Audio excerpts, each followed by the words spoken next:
So in this MetaMask tutorial video, I am going to be showing you guys how to short commodities here on MetaMask. So once MetaMask is opened up here on the main screen, if you were to go down to the bottom left to where it says Explore, you can go ahead and select that.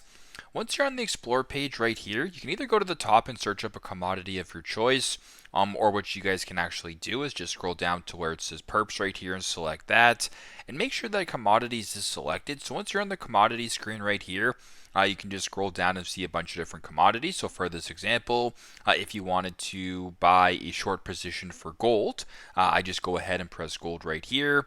And on the screen right here, you have to go ahead and add some funds to your account, obviously. So go to the bottom, press on add funds. I'm just going to go ahead and press on market insights right here.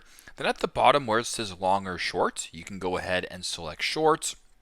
Now, once you're on the short page right here, you can actually see how much you're going to be doing. You can also go to scroll down and see the margin. You can see the leverage percentage. You can go ahead and change that if you want. You can, slide that bar, do what you got to do.